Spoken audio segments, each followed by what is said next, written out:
اعوذ من الرجیم ہن لباس لکم وانتم لباس لہن صدق اللہ مولانا العظیم۔ احباب عزیز وقار، اللہ پاک کے فضل اور نبی کریم صلی اللہ علیہ وآلہ وسلم کی نظر رحمت سے مجھے اور آپ کو نماز فجر باجماعت ادا کرنے سے نوازا گیا۔ اللہ پاک ہم سب کی حاضری کو درجہ قبولیت عطا فرمائے۔ نکاح اور ولیمے کے متعلق کچھ نہ کچھ گفتگو ہو چکی۔ آج سے ہم نکاح اور ولیمہ کے بعد جو معاملات شروع ہوتے ہیں ان کے متعلق گفتگو کا آغاز کر رہے ہیں۔ سب سے پہلے ہمارا جو عنوان ہے کہ اللہ پاک نے قرآن پاک میں میاں بیوی کو کیا اہمیت قرار دی ہے اور ان کے رشتے کو کس طرح ذکر فرمایا ہے۔ اللہ پاک ارشاد فرماتا ہے ہن لباس لکم وانتم لباس لہن، فرمایا تم اپنی بیویوں کا لباس ہو اور تمہاری بیویاں تمہارا لباس ہیں۔ یعنی اللہ پاک نے میاں اور بیوی کو ایک دوسرے کا لباس قرار دیا ہے۔ لباس کا کام کیا ہوتا ہے؟ میں نے اور آپ نے لباس پہنا ہوا ہے تو اس نے ہماری اندر کے حالات کو ڈھانپا ہوا ہے، چھپایا ہوا ہے۔ مجھے نہیں پتہ نہیں آپ کے جسم میں کون سے نشان ہیں، کون سے معاملات ہیں، آپ کو میرے جسم کا پتہ نہیں ہے۔ تو اس کا مطلب یہ ہے کہ جو لباس ہے یہ اندر کی کیفیات کو چھپاتا ہے۔ بس یہی بات ہے کہ اگر میاں اور بیوی میں کوئی معاملات ہو جاتے ہیں تو ان کو چاہیے بطور لباس کردار ادا کریں، اس کو ایک دوسرے میں جذب کر کے بات کو ختم کر دیں۔ اچھا، دوسری صورت یہ ہوتی ہے اگر لباس، یہ پہلی صورت اب میں ذکر کر رہا ہوں، اگر لباس گندا ہو جاتا ہے تو ہم اس کو پھینک تو نہیں نہ دیتے، اس کو دھو لیتے ہیں، صاف کر لیتے ہیں۔ تو اگر میاں اور بیوی کے معاملات میں کسی قسم کی کوئی چپکلش واقع ہو جائے، کوئی بات ہو جاتی ہے، بات ہر گھر میں ہو جاتی ہے، تو اس کو اچھالنا نہیں چاہیے۔ پہلی صورت میں یہی کرنا چاہیے کہ اپنے آپ میں بیٹھ کے معاملات کو طے کر لیا جائے۔ اس کی مثال ذکر کروں، ایک دفعہ حضرت سیدنا صدیق اکبر رضی اللہ تعالی عنہ آقا دو عالم صلی اللہ علیہ وآلہ وسلم کے گھر میں حاضر ہوئے تو اس وقت حضرت ام المومنین سید عائشہ الصدیقہ رضی اللہ تعالی عنہ اور آقا دو عالم صلی اللہ علیہ وسلم کے درمیان کوئی نہ کوئی بات ہوئی تھی اور ایک دوسرے سے روٹھے ہوئے تھے۔ ہمیں بتانے کے لیے، اچھا حضرت صدیق اکبر نے کوئی بات نہیں کی، اگر ہم ہوتے تو وہاں پہ میری بیٹی کیا مسئلہ ہے، یہ آپ کا شوہر آپ سے بولتا نہیں ہے، تو ہماری بیٹی بھی ہمیں کو دو چار باتیں سناتی، پھر ہم دو چار باتیں سناتے، پھر ہم نہ او دیکھتے نہ تو دیکھتے، ہم اپنی بیٹی کو اپنے گھر میں لے کے آ جاتے۔ ہم ایسے ہی کرتے ہیں نا۔ تو حضرت صدیق اکبر رضی اللہ تعالیٰ عنہ نے کسی قسم کی کوئی بات نہیں کی، واپس پلٹ گئے۔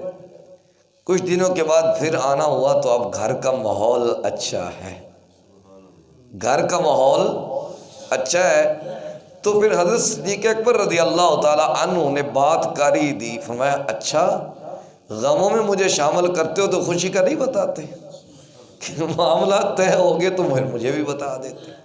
تو یہ ہے، یعنی حضرت صدیق اکبر نے بھی کوئی بات نہیں کی اور حضرت عائشہ پاک نے بھی کوئی بات نہیں کی، معاملہ ختم ہو گیا۔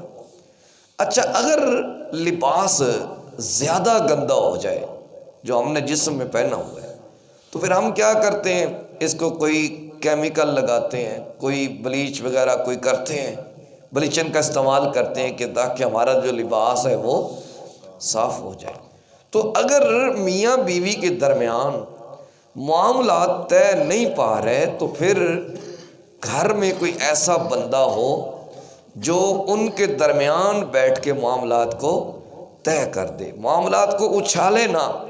میں آپ کو ایک بات بتاؤں، اصول بتاؤں، اگر معاملہ ختم کرنا ہو نا تو ہر ایک بندے کی بات کو پازیٹیو لیا کریں، نیگیٹو نہ لیا کریں کہ اس نے جو بات کی ہے نا اس کا ہمیں جو مطلب ہے وہ اچھا ہی نکالنا چاہیے، بھلے اس کا مطلب کوئی غلط ہی کیوں نہ نکل رہا ہو، لیکن آپ اس طرح بات کو پھیر دیں۔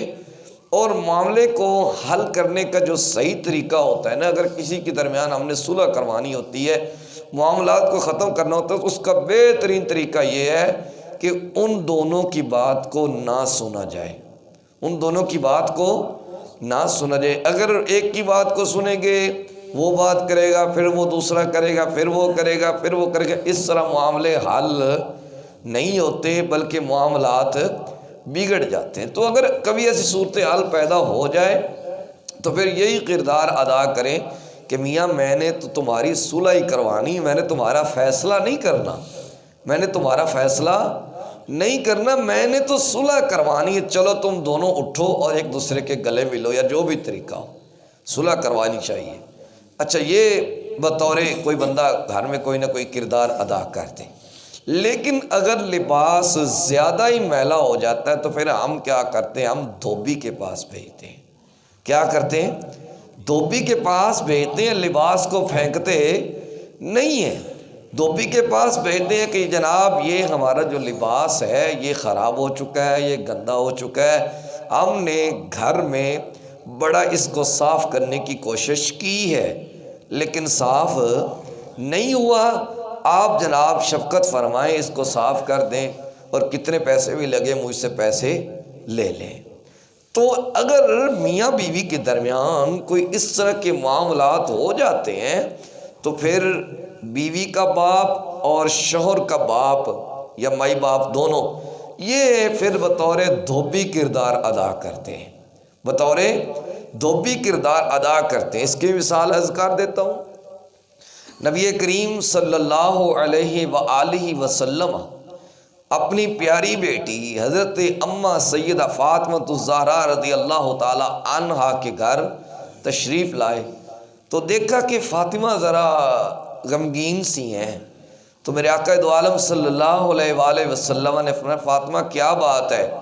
عرض کی آقا میرے اور علی کے درمیان کوئی بات ہو گئی ہے، وہ ناراضگی فرما کے گھر سے باہر تشریف لے گئے ہیں۔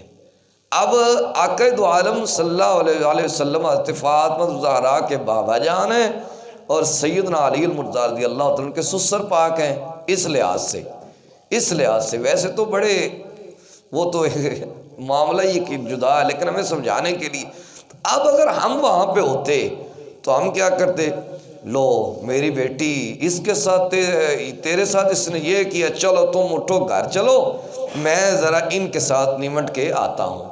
ہمارا طریقہ یہی ہوتا ہے نا، میری بیٹی چل تو گھر پہنچ، اس طرح گھر نہیں چلا کرتے، یہ گھر بسانے کا طریقہ نہیں ہوتا بلکہ اس طرح گھر اجڑ جاتے ہیں، اس طرح گھر اجڑ جاتے ہیں۔ اب نبی کریم صلی اللہ علیہ وآلہ وسلم نے کسی قسم کی کوئی بات نہیں فرمائی، حضور حضرت علی کو تلاش کرنے کے لیے باہر تشریف لے جاتے، حضرت علی رضی اللہ تعالی عنہ کو تلاش کرتے کرتے آقا دو عالم صلی اللہ علیہ وآلہ وسلم مسجد نبوی شریف میں تشریف لاتے ہیں تو حضرت علی پاک مٹی پر لیٹے ہوئے ہیں، مٹی پر لیٹے ہوئے ہیں۔ اب حضور نے اس قسم کی کوئی بات نہیں کی، علی تو نے میری بیٹی کے ساتھ یہ کیا، یہ بیٹی تو امام الانبیاء کی بیٹی ہے، تو میرا صحابی بھی ہے، میرا امتی بھی ہے، تیرا سٹیٹس کیا ہے میرا، حضور نے اس قسم کی کوئی بات نہیں کی، بلکہ آقا دو عالم صلی اللہ علیہ وآلہ وسلم